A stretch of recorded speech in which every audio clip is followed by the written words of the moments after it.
Bienvenue dans Au-delà du terrain, le podcast d'Esprit Vestiaire. Esprit Vestiaire, c'est un collectif qui accompagne les athlètes pros depuis 2023 dans les aspects extrasportifs de leur carrière. Gestion de patrimoine, santé mentale, gestion d'image. Dans ce podcast, nous aborderons tous ces sujets, sans tabou et sans langue de bois, comme dans le vestiaire.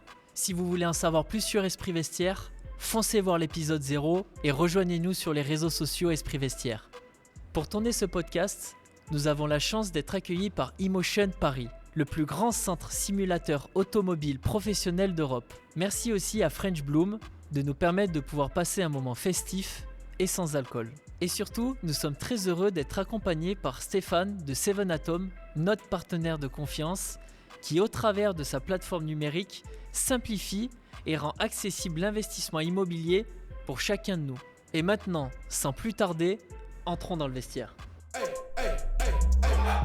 Salut Stéphane Nanda, salut Sébastien Foucras, bonjour à tout le monde et bienvenue pour ce premier épisode d'Au-delà du terrain. C'est l'esprit vestiaire. D'accord, ok. Hein. Bon, j'ai pensé à vous deux pour aborder des thématiques assez intéressantes.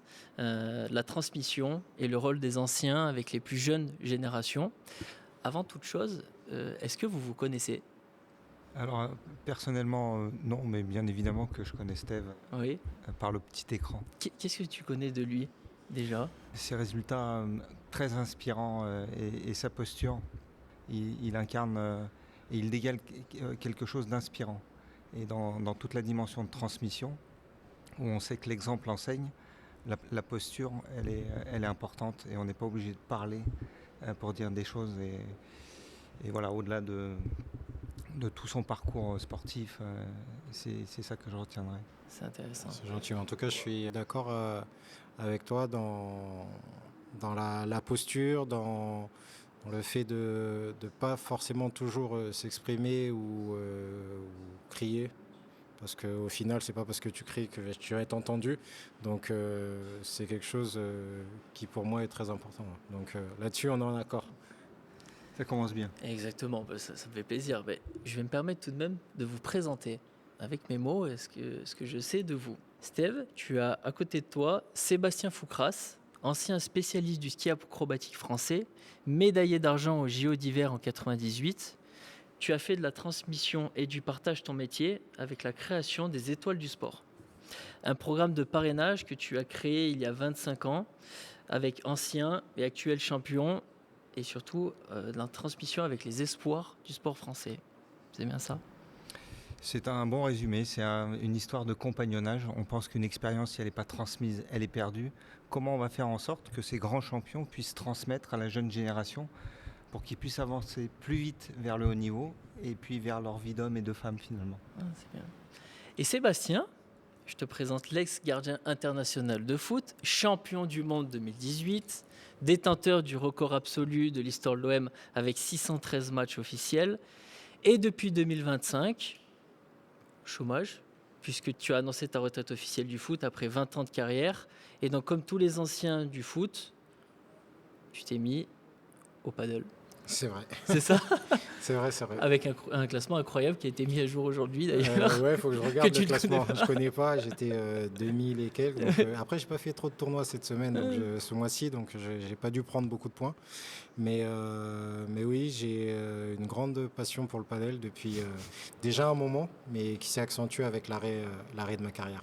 Il faudra que j'essaye de me mettre dans ta diag. On verra ce que ça donne. Avec grand plaisir. C'est quoi votre meilleur souvenir de vestiaire, les gars ? Steve, c'est quoi ton meilleur souvenir ? Le meilleur, là, comme ça, je vais en sortir un parce que c'est le plus grand et c'est quelque chose d'extraordinaire. C'est le moment vécu en Russie avec le titre de champion du monde où c'est pas forcément que le vestiaire, mais c'est tout ce qui suit la dernière minute avant le coup de sifflet final, parce qu'on sait que l'arbitre va siffler la fin, on se retourne vers la famille, on est sur le terrain, et puis quand on rentre au vestiaire, il y a une communion où on se retrouve tous ensemble et on sait qu'on a fait quelque chose de grand. Ça reste gravé. Après, j'en ai plein d'autres, mais je vais valoriser, mettre en lumière ce moment-là parce que c'est le plus grand moment de ma carrière. Très bien. Et toi, Sébastien? Alors, moi, je dirais que j'en ai trois. J'en ai un enfant. Je faisais du hockey sur glace. Ok. Et en fait, c'est un moment où on a beaucoup de souvenirs. On est galvanisé par ce qui va se passer et en pleurs ou en cris de joie lorsque ça se termine, plus bien ou mal. Donc c'est vraiment le Madeleine de Proust, le vestiaire. Le deuxième qui est assez récent, où j'ai rassemblé mon équipe. Et en surprise, le brief, je l'ai fait dans un vestiaire. On était à la maison du handball. Ok. Et plutôt que de faire une plénière, je les ai rassemblés dans le vestiaire. Parce que pour moi, le vestiaire, c'est un sacro-saint lieu où il y a de la sécurité, où on peut se dire les choses vraies. Sans langue de bois. Sans langue de bois. Et dans le monde actuel, c'est quand même un peu compliqué. Et en fait, c'était vraiment l'état d'esprit que je souhaitais donner à cette journée de rassemblement. Donc voilà. Et puis le troisième, je faisais du ski, il n'y avait pas de vestiaire. Mais pour autant, l'été, on s'entraînait sur des rampes artificielles, dans un hangar un peu pourri. On se changeait pour se mettre en combinaison néoprène parce qu'on sautait sur une rampe d'eau à côté du lac Léman. Et en fait, c'est pareil, c'est des moments qui restent ancrés parce que, et peut-être que le côté insalubre du vestiaire faisait qu'il y avait une atmosphère particulière. Ce côté authentique. Donc voilà, les trois résument finalement les odeurs aussi, ce lieu très particulier. Ok. Steph, j'aimerais commencer avec toi. On l'a dit récemment, tu as arrêté ta carrière. J'aimerais qu'on commence à retracer quelle place a eu la transmission dans ta carrière. Donc du coup, plus facilement sur la fin. Mais là, tu vois, on se dit l'après-carrière, la transmission, mais toi à la base, quel a été ton mentor? En fait, j'ai pas eu forcément un mentor ou une personne en particulier. C'est-à-dire que déjà par rapport à mon poste, la chance que j'avais, c'est que on avait un entraîneur spécifique. Donc forcément, c'est plus facile d'échanger avec l'entraîneur spécifique et de parler de tactique. J'ai toujours eu des exemples. En jeune, quand je suis arrivé au Havre, j'ai un garçon comme Carlos Kameni qui était à l'époque international camerounais, qui avait été champion olympique avec le Cameroun. Et ça faisait partie des références et des exemples. Ensuite, j'ai eu un entraîneur des gardiens qui était Nicolas Dehon, avec qui j'ai commencé ma saison en fait, chez les professionnels au Havre. Et puis à chaque fois, il y a eu une personne avec qui on a pu échanger. Quand c'était avec Didier Deschamps, c'était plus sur l'aspect mental que sur le poste en lui-même. En fait, en fonction des personnes, on a des facilités et puis des gens qui nous aident aussi à évoluer. Voilà, on s'inspire aussi des plus grands, sans forcément échanger avec eux, mais en les regardant jouer, ou en regardant l'attitude, ou en regardant que ça peut être les interviews ou leur façon d'être. Donc voilà, je ne pourrais pas citer une seule personne, parce que déjà, j'ai une assez longue carrière, j'ai croisé beaucoup de monde dans ma carrière, et tous, à des degrés différents, m'ont apporté, m'ont aidé à avancer. Est-ce que tu penses qu'aujourd'hui, on fait plus confiance à un jeune gardien qu'on pouvait le faire avant? Oui, mais un jeune gardien comme un jeune joueur. Oui. Donc au sens plus large. Aujourd'hui, les jeunes ont plus pas de facilité parce qu'ils ont du talent, mais c'est vrai qu'on va avoir beaucoup plus de jeunes dans un groupe professionnel qu'à l'époque. À l'époque, pour monter dans le groupe, c'était vraiment compliqué. On manquait d'expérience. Il fallait vraiment que ce soit le phénomène en fait, qui soit intégré au groupe et qui puisse participer au match des pros, quoi. Mais aujourd'hui, un bon joueur, peut signer son contrat pro et peut être dans un groupe professionnel. Donc c'est bien pour les jeunes, c'est bien pour le foot, et je pense que le système actuel fait que c'est ce qui va se passer c'est ce qui se passe maintenant, et c'est ce qui se passera aussi dans les années à venir. Ouais. Tu es le grand frère d'une fratrie de 4, parfait, over, Rifi. Aujourd'hui, quel rôle tu as pour eux? Le rôle de grand frère, le rôle que j'ai toujours eu en fait dans ma vie. Il y a chez nous on va dire ce respect de l'aîné, on va dire. Donc forcément, ça a toujours été facile pour moi parce que déjà, c'est 3 petits frères qui sont faciles aussi à gérer. Il y a énormément de respect et il y a beaucoup d'échanges. J'ai ce rôle depuis tout petit et ça n'a pas changé, peu importe nos carrières et nos situations. Si il y a quelque chose à dire, je le dis. S'ils ont besoin de moi, je suis là et inversement. Donc c'est vraiment, je pense, déjà le rôle que j'ai en famille chez moi, c'est le rôle que j'ai pu avoir dans le vestiaire avec les jeunes ou avec les autres. Ouais, ça fait ce lien-là et en plus, ils ont suivi ton chemin parce qu'ils Ouais. gardien. Ouais, je pense C'est ce qu'inconsciemment. qui est dingue. Non, mais vraiment, je pense qu'inconsciemment, au départ, le choix de gardien de but, j'ai peut-être un peu influé sur leur choix, mais la réalité, c'est que tout le monde avait les qualités pour être professionnel. C'est ce qui est Donc, dingue. ça veut dire que il y a quelque Il y a chose. des gènes, hein. Il y a des Il y a gènes. un truc. D'où, je sais pas, parce que mon père n'est pas gardien, mais en tout cas, ouais, il y a des gènes et c'était vraiment un beau clin d'œil que de voir les quatre de la famille Mandanda être professionnels et gardiens de but en plus. Et ce rôle de grand frère t'a permis aussi d'avoir cette position de capitaine au sein des effectifs. Qu'est-ce qui change, tu vois, entre être la personne sur laquelle on peut se reposer, ce grand frère dans un vestiaire, et la partie En vrai, c'est différent, mais ça change pas énormément dans le rôle où déjà, pour moi, le capitaine, c'est celui qui doit montrer l'exemple. C'est aussi le rôle du grand frère. C'est celui qui doit être là pour les autres, qui doit être présent dans les moments difficiles et qui doit être performant aussi. Donc c'est un rôle qui pour moi se ressemble beaucoup, quoi. Même si c'est pas exactement pour les mêmes raisons, les mêmes choses exactement, mais dans l'idée et dans ce que demande un grand frère ou un capitaine, il y a beaucoup de similitudes. Ouais. Sébastien, tu te retrouves un petit peu dans tout ce qui est dit chez Steve, ça te fait écho? Oui, ça me fait écho. C'est 25 ans que j'écoute des discours inspirants de tous ces grands champions, toutes disciplines, vraiment dans tous les sports. Et en fait, l'enseignement majeur, c'est il n'y a pas de recette miracle, que chacun doit faire son parcours, mais il peut y avoir des éléments de réponse chez les uns et chez les autres. Donc, observer, comme il le dit, et s'approprier, si on a envie, tel ou tel parcours, c'est quelque chose d'essentiel. Est-ce que tu sens que certains ont des prédispositions pour être dans cette volonté de transmettre? Parce qu'il y en a, à la fin de leur carrière, ils n'ont pas du tout ce ressenti-là. Alors, je pense qu'il faut quand même un peu de maturité. Par nature, un sportif de haut niveau est égoïste. Pour être très performant, il doit quand même être auto-centré et penser à lui, son physique, sa technique, son mental, sa stratégie, etc. S'inspirer, regarder ce qu'il peut aller benchmarker à droite à gauche. Mais en carrière, c'est un peu plus compliqué d'avoir cette posture de transmetteur. Quand on arrive à un certain âge, ça me semble un peu plus simple.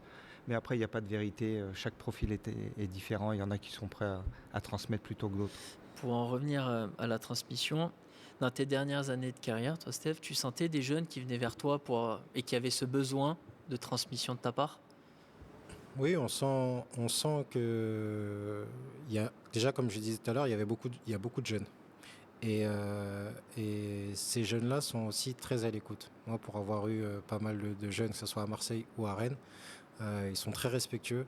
Vraiment. C'est peut-être pas des fois ce qu'on entend où on dit maintenant les nouvelles générations, dès qu'elles arrivent en pro, elles vont moins chercher les ballons, remplacer les buts, tu vois. Après, ça a évolué. Ouais. Avant, il n'y avait pas forcément d'intendants qui étaient sur les terrains pour pouvoir le faire. Aujourd'hui, quasiment chaque club ont ça.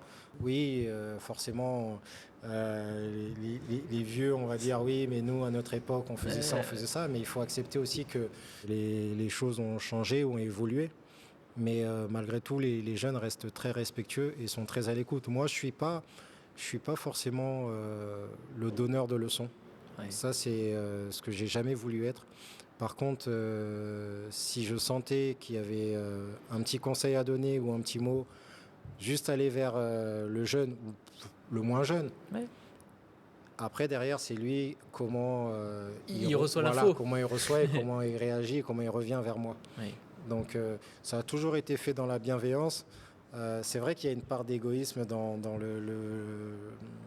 on va dire dans le haut niveau, mais dans le foot, on doit être égoïste, mais on a besoin des autres, donc il faut aussi aller vers eux.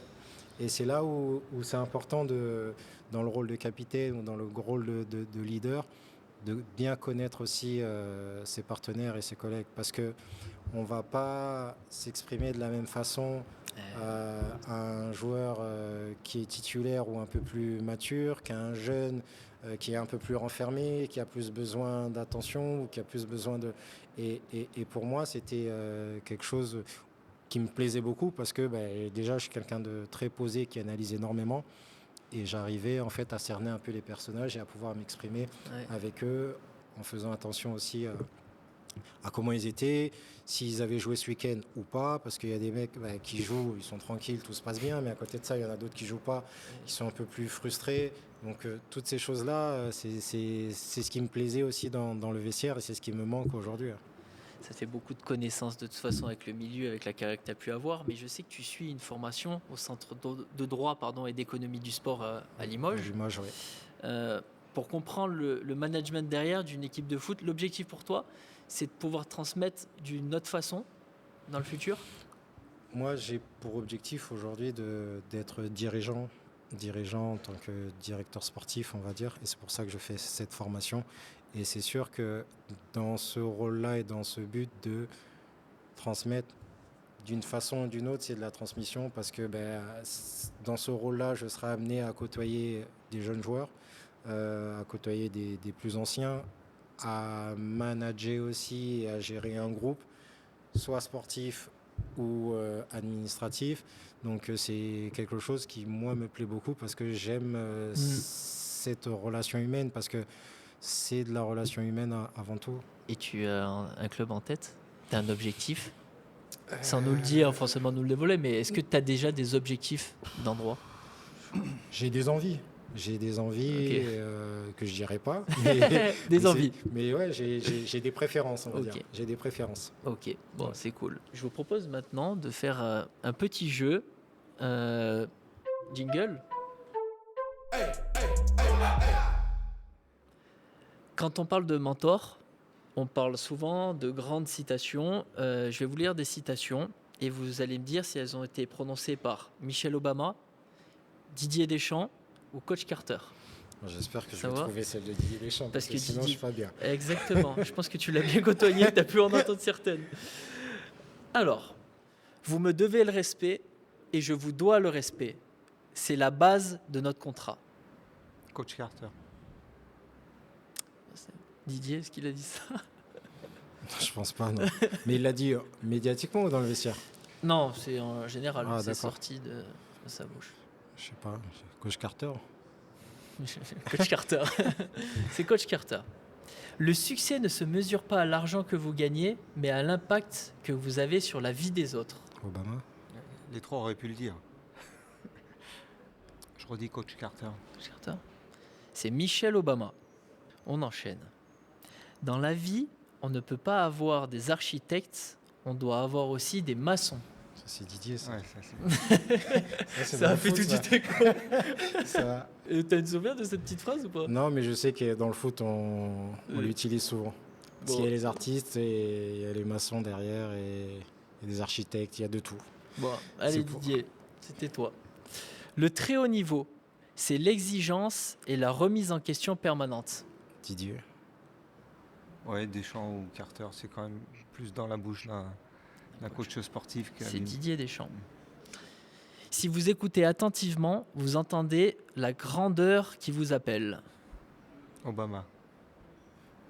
Coach Carter pour aller... Coach Carter, bien joué. Je suis à 100% là. On arrête là. C'est fort, hein. On arrête là. Attention, merci. Il en reste 4. L'échec est un sentiment bien avant d'être une réalité. Obama. Coach Carter. Eh ouais, voilà, t'as perdu. C'est Michelle Obama. Ça y est, au moment où tu dis... On va porter la poisse, on arrête, c'est grave. Il n'y a pas de réussite sans souffrance. On ne peut pas gagner en claquant des doigts. Coach Carter. Pareil. Aïe, Didier. C'est Didier? Ah Là, ouais? t'étais pas attentif, là. Tu devais Non. être à l'échauffement. Non, ou sinon c'était à la fin du match pendant qu'il était en conf.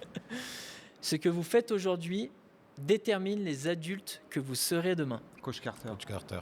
Et Coach Carter, bravo, putain, les gars, vous êtes bien éveillés. Hein. Bravo, bravo à vous. Je pense qu'on peut les applaudir parce que. On n'a pas été Sébastien, on va passer à toi. Oui, avec plaisir. Je vais un petit peu avoir des petites questions intéressantes, mais surtout, tu vois, dans la volonté de transmettre ce projet de vie, le projet des étoiles du sport. Pour commencer, pareil, on va faire un retour en arrière. Est-ce que tu peux me raconter l'anecdote, assez folle d'ailleurs, comment tu as été repéré à Tignes sur un trampoline? Faut que tu nous éclaires. Parce que Alors, pour aller très vite, moi je suis né à Paris, j'étais gymnaste de formation, passionné de ski et je suis parti faire du ski d'été en 87, ça date, à Tignes. Et en faisant un footing autour du lac, il y avait des trampolines et une piste tumbling. Ok. Et Henri Autier, qui est le pionnier du ski acrobatique en France, m'a vu sauter au trampoline. Est venu me voir, m'a demandé si je savais skier. J'aurais répondu que oui. Si je voulais sauter sur la rampe, donc ces fameuses rampes avec réception dans l'eau. Le lac de Tignes est à 5 degrés à cette période de l'année.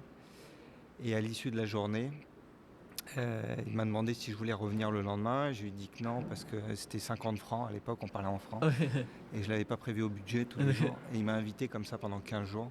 Et c'est comme ça que c'est parti. Et entre-temps, il a appelé l'entraîneur de l'équipe de France en disant qu'il avait vu un jeune qui avait du potentiel. Il m'a raconté le coup de fil et voilà. Okay. Donc c'est un des éléments. En fait, l'anecdote, elle est marquante parce que ma vie et ce que j'ai construit autour du programme Étoile du Sport n'est faite que de rencontres et de perches qui se tendent. Donc soit on les attrape, soit on les attrape pas. C'est pas toujours évident de les attraper. Ça demande de prendre des décisions parfois un peu dures sans que ce soit le drame, mais qui sont un peu dures. Et c'est finalement le début de l'histoire puisque les étoiles, c'est vraiment une histoire à chaque fois de rencontres. Ouais. Après, j'ai rencontré Benoît Eken avec qui j'ai créé les étoiles. Il m'a accompagné, lui, pendant toute ma carrière sportive, dans cette discipline un peu alternative, on va dire. Ouais. Arriver à trouver des partenaires, à faire en sorte que... Mais d'où te vient cette idée ? Alors, elle vient de plusieurs choses. D'abord de rencontres. D'une première analyse, c'est que Jeux Olympiques de Lillehammer en 1994, je gagne la Coupe du Monde juste avant les Jeux et je passe complètement à côté des Jeux. Je termine 24e, alors que je suis censé être parmi les favoris, en tout cas pas finir aussi loin. Et je me fais l'analyse suivante, c'est que si on m'avait expliqué que les Jeux Olympiques, c'était pas comme une Coupe du Monde, eh ben, peut-être que j'aurais fait différemment. Et donc j'ai corrigé le tir pour que 4 ans après, j'ai cette opportunité de briller. Et c'est parti de là, en fait, le fait que si quelqu'un peut te transmettre une expérience, s'il a la compétence et la bonne posture, Steve le disait tout à l'heure, ne pas être prétentieux et donneur de leçons. La bonne posture, c'est toujours d'avoir des gens qui sont compétents et puis qui vont livrer avec sincérité un propos et pas dire c'est ça qu'il faut faire. Et voilà. Je vois. Et du coup, c'est quoi les 3 qualités pour être un bon mentor ? Comme tu dis, pas être donneur de leçons, ça en fait peut-être partie. Alors, c'est très prétentieux, mais les très grands mentors, c'est des gens qui ont une vision et qui, derrière cette vision, vont être en capacité d'en faire des projets. Donc c'est ça la grande définition d'un bon mentor. Après, il y a plusieurs qualités, qualité d'écoute, capacité à gérer de la sérénité chez la personne et puis toujours avoir cette politique de la main tendue parce qu'il n'y a pas de science infuse. Dieu sait que tous ces champions, ils ont des parcours qui sont dinguissimes, mais ils ont chacun le leur. Et si on avait la recette du champion, moi ça fait 25 ans que je la cherche et je ne l'ai pas trouvée. Parce que si on l'avait, on la donnerait, mais on ne l'a pas. D'accord. Tu vois, on parle de transmission, et donc forcément on parle des jeunes de demain. Quel conseil là aujourd'hui tu donnerais à un ou une jeune athlète dans n'importe quel domaine ? Dans n'importe quel domaine, que ce soit dans le sport, dans la vie. Moi, on a un enfant avec mon épouse. La première chose, c'est de savoir pourquoi on fait les choses. Donc et ça, on peut se regarder dans la glace et le dire à personne d'autre, mais savoir pourquoi. La deuxième chose que je dirais, c'est être curieux. La curiosité, c'est peut-être une des qualités principales de voir ce qui se passe ailleurs. Et la troisième, une fois qu'on sait pourquoi, c'est être aligné avec soi. C'est facile quand on a 55 ans de dire ça, c'est beaucoup plus difficile de le comprendre quand on a 16, 17 ans, 18 ans, il y en a, et puis même d'autres. J'ai vu des jeunes arriver à 15 ans qui avaient déjà cette maturité incroyable. Oui, est-ce que tu as des anecdotes là-dessus? J'en ai 8 tonnes. Une authentique qui te vient là en tête. Victor Wembanyama, 15 ans, qui arrive aux étoiles, il fait 2,18 m, il a 15 ans. Il est très grand, il est très maigre. On sent chez lui déjà qu'il est totalement aligné avec ce qu'il veut faire. Je me rappelle, on avait fait dessiner le blason à chaque athlète qui était présent. Lui, en plus, avait un talent de dessinateur incroyable. Et c'était sa maturité, le fait qu'il soit délié alors que j'avais peur qu'il se casse en deux. Voilà, un Martin Fourcade, très tôt, on voit qu'il est pareil, il a de la maturité pour prendre de la hauteur. Oui. Mais ce truc-là. Là, je cite que deux exemples, mais il y en a plein d'autres. J'ai quelques souvenirs avec des jeunes footballeurs. Alphonse Areola, qui était l'espoir de Lilian Thuram. Ah, ok. Et tu as côtoyé Steve. Oui, il était tout jeune, il jouait à Paris à l'époque. Bref. Les étoiles du sport ont 25 ans. Oui. Qu'est-ce que tu nous prépares pour les 25 prochaines années? On prépare deux chantiers importants. C'est essayer de faire un peu ce qu'on fait là, cet exercice en 40 minutes.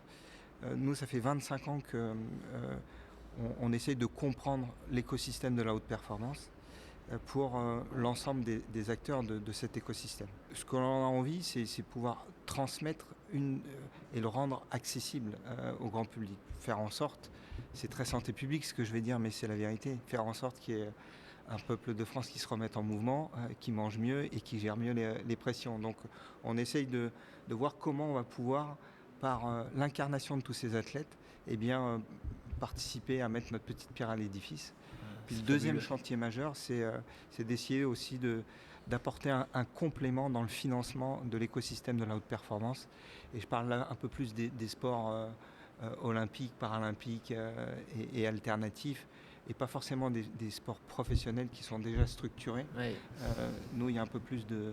Donc voilà, c'est d'essayer de montrer des nouveaux chemins, sans tout révolutionner, mais on a toujours œuvré dans ce sens depuis 20 ans. Tu vois, ça me fait écho avec Florian Grengbeau. C'est le deuxième épisode qu'on va tourner. Cycliste sur piste, au chômage, Pôle emploi, médaillé de bronze à Tokyo. Et lui, il nous dit, moi, le sport, je le conçois totalement différemment que plein d'autres athlètes. C'est que déjà, si je suis pas bon, je vais pas être attractif pour les partenaires, et que chaque année, c'est une remise en question si est-ce que je vais pouvoir faire du vélo, est-ce que ce sera possible l'année d'après. Quel regard tu as là-dessus, Steve, sur ces mecs qui ont une vision finalement totalement différente de nous sur le sport? Parce que leur sport demande ça aussi. Et aujourd'hui, c'est vrai que nous, on a, en tant qu'anciens footeux, cette chance, entre guillemets, c'est que déjà, tu sais que tu as une durée de contrat, tu sais que tu as derrière, malgré tout, énormément de possibilités si jamais ça se passe mal, quoi. Et tu vois le sport business, plaisir, et puis c'est ta vie, quoi. Donc lui, quand je t'entends parler et je l'imagine, ça doit pas être simple, parce qu'il il n'est pas sûr de ce que demain est fait. On ne l'est pas aussi, nous, mais on a quand même beaucoup plus de chances de retrouver quelque chose, quoi. Donc, En fait, je ressens chez lui aussi plus une âme d'entrepreneur au fond de lui. Il doit aller chercher. Je dis pas que le footballeur, le basketteur, c'est pas ça, mais je constate un petit peu cette différence de vision aussi là-dedans. Complètement. C'était hyper intéressant. Je sais pas ce que vous en pensez. Moi, je me servirais bien un petit coup de French Bloom. C'est un effervescent sans alcool. Donc ça va bien avec l'ADN du sport, où pour le coup on n'est pas mis de côté avec des boissons sucrées avec des bulles, dont je ne ferai pas la promo. Mais quand c'est servi frais, ça se rapproche du champagne, mais sans alcool. Donc, je vais vous faire goûter, vous me direz un petit peu ce que vous en pensez. En même temps, Merci. je vous ai demandé de vous préparer une petite question à vous poser l'un à l'autre. Steve, je t'en prie, si tu veux commencer. Moi, je suis un mauvais élève, j'ai rien préparé. Oh non, Non, avec tous les échanges qu'on a pu avoir. Non, j'ai rien préparé, mais ce que j'aimerais savoir, c'est que vous êtes combien au sein de toute cette organisation, entre guillemets, quoi, parce que c'est vrai que c'est beau, c'est difficile aussi, parce que j'ai l'impression que faut que tout le monde aussi euh, soit présent et adhère à ce projet, mais vous êtes combien derrière tout ça? Alors, on est une dizaine au sein de l'agence Hopscotch qui dirige ce programme que j'ai créé, que j'ai co-créé. Mais c'est finalement, parce qu'in fine, il y a 200 personnes qui travaillent sur l'événement. Mais l'événement, il grandit par les athlètes, par les jeunes qui sont devenus des anciens, voire des entraîneurs nationaux. Je pense à Fabien Galtier, qui était le tout premier sportif à qui j'avais présenté le programme il y a 25 ans. Et chacun a sa part pour faire grandir le projet. Donc moi aujourd'hui je suis un peu le gardien du temple, mais c'est vraiment tous les acteurs de ce mouvement qui composent le succès de cette opération, si tant est que ce soit un succès. Mais pour répondre clairement à ta question, on est une dizaine à travailler toute l'année et puis ça monte en puissance en fonction de l'arrivée de l'échéance. Et vous n'avez jamais eu on va dire, vous êtes toujours en accord sur ce que vous voulez faire? Est-ce que vous voulez comment, de la façon dont vous voulez avancer? Alors oui, parce que en fait, on n'impose rien. Ce sont les athlètes eux-mêmes finalement. Ce sont nos invités qui font évoluer le programme. Il n'y a pas une directive à dire voilà ce qu'on va faire cette année. À chaque fois, c'est des choses qui. Je te sors un exemple très précis. Au sortir des Jeux Olympiques de Paris, qui ont été un vrai grand succès en termes de résultats, populaires aussi à tous les niveaux, mais en termes de résultats, c'est la première fois qu'il y a eu une équipe de France aussi performante, olympique et paralympique. Et on a essayé de comprendre pourquoi. Donc il y avait 74 athlètes médaillés olympiques à Paris qui étaient présents dans la salle. Et donc on a fait un rétex, un retour d'expérience, pour essayer de bien comprendre quels étaient les chantiers sur lesquels il fallait continuer à travailler. Alors c'est bien évidemment l'ANS, l'Agence nationale du sport, qui a œuvré sur tout ça, mais on a essayé de leur donner quelques clés complémentaires. Et c'est une fois de plus, ce sont les athlètes eux-mêmes qui ont diagnostiqué, qui ont expliqué et qui ont compris ce qui avait été, ce qui était perfectible. Et voilà, donc nous on est une forme de caisse de résonance, mais sûrement pas être donneur de leçons à dire c'est comme ça qu'il faut faire, sûrement pas imposer quoi que ce soit, parce que les remontées, elles viennent toujours du terrain, et toute génération, toute discipline valide en dit des sports les plus populaires, le foot en passant par les sports les plus énergisants, l'ultra-trail par exemple. Et toi Sébastien, quelle question tu poserais à ce grand mentor, cet exemple? Il arrive à une période, je comprends bien, où il souhaite justement transmettre, et quels seraient les 2-3 éléments clés que tu as envie de transmettre à la fois à la jeune génération, mais ça peut être aussi à tes enfants. Après, moi c'est surtout c'est dans l'aspect humain, moi, en fait. C'est le respect et le travail. Si je dois vraiment citer ces choses-là, si demain je dois être dirigeant et représentant d'un club, j'aimerais que le club, les personnes qui travaillent et qui constituent l'équipe ou les équipes de jeunes aient ces valeurs-là de respect et de travail. Après, à ça, y ajouter du plaisir. Mais on sait tous aussi que dans le sport, le plaisir, avant tout, c'est les résultats qui vont amener aussi le plaisir. Donc, mais s'il y a le travail, s'il y a le respect des autres, le respect de soi-même et le respect de l'institution, ça peut que évoluer, que avancer. Ce serait qui, les gars, votre mentor de rêve? La personne qui vous inspirerait? C'est très difficile, j'entends, d'en choisir une et de vous dire je me rangerai à elle. Ouais, comme ça, j'enfonce des portes ouvertes, mais un Mandela. Enfin, mais voilà, c'est tellement. Ouais, ça en fait partie. Mais je trouve qu'il y a il y a des mentors, là j'en cite un très connu parce que ça met en lumière ce que je disais, une vision, et puis après, par ses convictions, on arrive à déployer un programme. Ouais. Mais des mentors, il y a plein d'inconnus que je pourrais citer, qui ont Henri Autier que j'évoquais tout à l'heure, Georges Pécher, que personne ne connaît, Benoît Eken, que peu de personnes connaissent. Il y a plein de mentors qui, à un moment ou à un autre de votre parcours de vie, sont essentiels. Il faut être en capacité de les déceler. Et pour les déceler, il faut être à l'écoute. Et faire l'inverse de ce que je fais là, c'est-à-dire assez peu parler et beaucoup écouter. Ce serait embêtant que je nous fasse ça parce qu'on a besoin de t'entendre un peu témoigner, mais j'entends. Et toi, c'est pareil, on se rejoint un peu dans le discours. Ouais, j'ai l'impression. C'est ce que j'ai dit un peu tout à l'heure, c'est que dans chaque moment de ta vie, dans chaque étape de ta carrière, il y a une personne qui est, pour ma part, a été importante et m'a aidé à évoluer, à franchir un cap. Donc en citer un seul, ça serait vraiment difficile, quoi. Après, oui, forcément, oui, il y a des grands noms, des personnes connues, des grands noms, mais dans ma carrière, je pourrais pas en citer un seul parce qu'il y en a énormément. Et pour le coup, c'est pas faire de la langue de bois, c'est une réalité. En jeune, quand je commence à Évreux, il y a un entraîneur des gardiens qui s'appelle Philippe Leclerc, qui était au centre à l'ALM, qui m'a mis les bases. Ensuite, j'ai eu le coach qui m'a apporté autre chose. Après, je suis parti au Havre, donc ça serait vraiment difficile que d'en citer un seul, quoi. Ouais, j'entends. Ben, merci pour ces échanges. Merci beaucoup. Je vais vous proposer de passer sur les simulateurs. On va voir, j'ai fait un chrono, et vous allez essayer de les battre. Je crois que tu as ton chauffeur, Steve, en plus, qui t'attend. On parlait de notion de famille, de respect. Ouais. J'ai mon petit frère qui est là, c'est et fort, lui, hein. il est très très bon. Ok, et on va voir, on va le tester. Moi. Tu vas lui mettre la pression un peu. C'est important aussi de mettre un peu la pression. Allez, c'est parti, on y va. Merci beaucoup.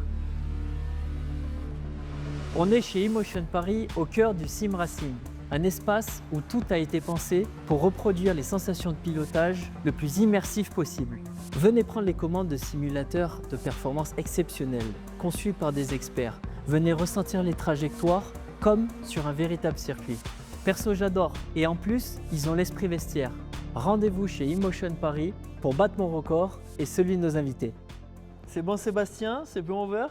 Vous allez avoir 10 minutes et vous allez faire des tours de circuit. Le meilleur temps sera pris en compte. Vous allez prendre place au sein d'une McLaren. C'est la McLaren 720S GT3 Evo. Donc le but, c'est de faire le record, ok, et surtout de battre mon temps qui est de 1 minute 35. Ça y est, c'est parti. On est lancé. Déjà, Over, il a les mains bien à 10h10. On voit qu'il a pris des cours d'auto-école. Sébastien, il est dans ton rétro, hein. Oh la vache! Et voilà. Et voilà la pression. Je suis désolé. C'est Pardon. pas grave. C'est pas une belle Pardon. mentalité, ça. C'est excellent. C'est vraiment excellent. Toi, tu te promènes ou c'est une course, accélère? Prends les repères visuels, Over.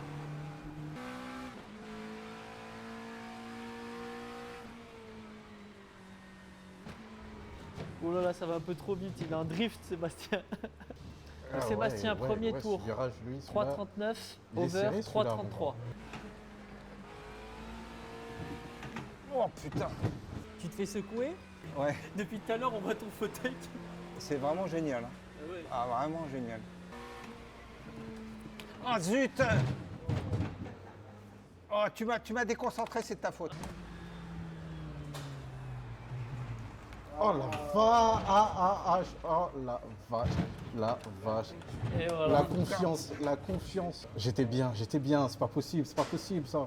Ah, ça sera le prochain tour. Sébastien, le meilleur tour en 1,48 et Over en 2,03. C'est maintenant, Over. T'as fait 2,03. Donc t'as gagné 30 secondes. Là c'est le tour d'essai là. Là, je commence à comprendre un peu le circuit un petit peu là. Focus, reste focus. Regarde-moi bien, Là, il est mon bien, petit là, il est Nathan. bien, hein. là. Là, il est en mode sérieux, là.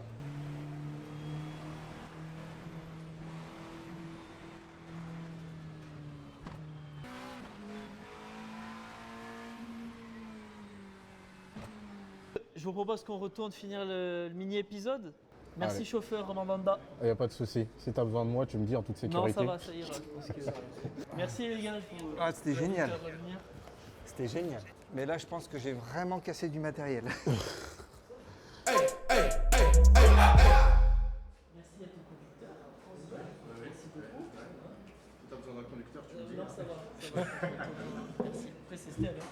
Non, il est bien pour... il respecte les limitations. Exactement. On a remarqué. Moi, j'ai rien respecté. Là, j'ai cassé du Comment c'était véhicule. les sensations alors? Génial. Ah oui. Ah ouais, génial. Maintenant, vous connaissez un petit peu l'idée du podcast, du talk show. Est-ce que vous avez une thématique qu'on aimerait qu'on aborde dans le futur et avec quelqu'un en tête? Oui, autour de la santé mentale, qui est quand même un sujet qui est majeur aujourd'hui. Santé mentale, performance mentale, puisque les gens font pas trop la différence alors que c'est deux sujets radicalement différents. Donc avoir un éclairage sur ce sujet-là. J'en ai deux en tête. Marie-Jo Pérec, qui pourrait l'incarner mieux que quiconque d'une certaine façon, parce que ça a été la première quand même à avoir été sujet à ce problème-là, quand le monde entier lui est tombé sur la tête. Et puis d'avoir l'analyse d'un psy, donc je pensais à Maki Chamalidis. Nous d'ailleurs sur notre dernier événement, on a fait intervenir Myriam Salmi, la Ouais. psychologue de Teddy Riner. Exceptionnel. Même moi en amont pour la présentation de l'événement, on a pu échanger 2-3 minutes. La hiérarchisation des tâches pour gérer son stress. Pour le coup, j'étais présent et je confirme vraiment que c'était quelque chose d'incroyable. Et je te rejoins sur l'aspect mental qui est capital dans le sport au quotidien, pendant et après aussi. Parce qu'après aussi, quand ça s'arrête, c'est dur. Donc l'aspect mental est très très important. Tu sais, j'ai une question. Tu crois pas que... Parce que bon, moi, j'ai été issu du football aussi, donc je ne sais pas comment ça se passe aussi dans les autres sports. Mais tu sais, on nous a fait croire et on nous disait de rester dans notre bulle quand on est sportif, athlète. Est-ce que tu ne crois pas qu'aujourd'hui, cette bulle, elle n'existe plus forcément due aux réseaux sociaux, les téléphones, etc. Quand tu dis rester dans notre bulle, c'est quoi? Ne pas s'ouvrir à ce qu'il peut y avoir à côté. Tu sais, les agents, ils doivent s'occuper de tout ce qu'il y a autour de toi. Mais est-ce que tu ne penses pas qu'il est bon de s'intéresser au moins, sans forcément le gérer? Parce que la seconde vie, tu sais, quand tu l'appréhendes et que... Pour moi, c'est capital de s'ouvrir. Pas forcément s'enfermer. Ok, il y a certains trucs qui doivent être gérés par ses représentants. Mais ça n'empêche pas de t'ouvrir et puis d'apprendre tout simplement et de gagner du temps. Parce que quand ça s'arrête et qu'on doit refaire quelque chose, forcément c'est difficile et on a perdu beaucoup de temps parce que derrière il faut repartir en formation, réapprendre et on peut gagner beaucoup plus de temps en étant plus ouvert à ce qui se passe autour de nous. Ça me paraissait important de l'évoquer dans ce souci aussi de transmettre et de dire à ceux qui arrivent derrière, ouvrez-vous à ce qu'il y a à côté pour être meilleur sur l'instant T, sur le terrain. C'est vrai, mais c'est pas simple. C'est pas simple quand tu es en C'est activité. facile de le dire, là, derrière le micro, c'est clair. autour d'une table. Quand tu es en activité, que tu dois t'entraîner tous les jours, que tu as la compète, tu as la frustration de la compétition, que tu as la joie de la victoire, ou tout ça, c'est difficile de se dire faut que je commence à préparer ou faut que je vois autre chose. Mais c'est tellement important. C'est pour ça qu'il ne faut C'est pas s'en tellement faire, important. sans être donneur de leçons. Sans être donneur de leçons, C'est exactement. peut-être le plus dur à avoir. Avant de conclure, je voulais remercier une dernière fois notre partenaire, Seven at Home, notre partenaire sur le podcast. Avec Seven at Home, vous accédez à des projets sélectionnés avec soin, 100% en ligne, accessibles à tous, dès 1 €. Il vous suffit simplement de vous créer un compte gratuitement et une fois le projet identifié, les équipes de Seven at Home vous guident tout au long du cursus. Voilà, immobilier. Vous profitez de revenus mensuels tout au long du processus. Votre argent travaille et vous restez libre. Voilà. Pour finir, dernière petite question qu'on pose tout le temps à la fin d'au-delà du terrain. C'est quoi pour vous l'esprit vestiaire? L'esprit vestiaire, on l'évoquait un petit peu pendant ce podcast, c'est authenticité, sincérité, bienveillance. On se sent en sécurité. On peut dire vraiment les choses telles qu'on les a sur le cœur et rien ne sortira. Et ça peut être un lieu dont on a vraiment besoin actuellement. C'est vrai, un lieu de protection aussi, Oui. peut-être. Et toi, Steve? Pour moi, c'est déjà, je rejoins beaucoup de ce que tu as pu dire, donc c'est difficile de passer après toi, mais je rajouterais, c'est l'endroit de la famille où C'est beau. on se retrouve tous ensemble avec des gens qu'on aime plus que d'autres, des gens avec qui on a plus d'affinité, mais au final, on est là pour le même objectif et le même but, et c'est ça qui est important pour moi. On finit sur ces très belles paroles. Merci à vous deux. J'espère que vous Merci. avez passé un bon moment. Merci Merci toi, à tous merci ceux à vous. qui nous écoutent, qui nous regardent. Merci à Emotion pour l'accueil. Merci à French Bloom pour ce moment festif. Merci à toute l'équipe technique qu'il y a derrière et à la team Esprit Vestiaire. À bientôt pour un prochain épisode. Salut. Vous avez écouté un épisode d'Au-delà du terrain, le podcast d'Esprit Vestiaire. N'hésitez pas à nous poser des questions par DM sur Instagram ou par mail à contact@espritvestiaire.fr. Merci beaucoup pour votre soutien. Au-delà du terrain est un podcast produit par Give Me 2 Minutes. Clément Rullière, Anna Rocchiccioli et Julien Camille. À l'image et au montage, Gabin Le Calvé, accompagné par Thomas Lopez. À la photographie et à la lumière, Tanguy Mandris. Au son et à la musique originale, Andreas Molinari. Au make-up, Sarah Cloto.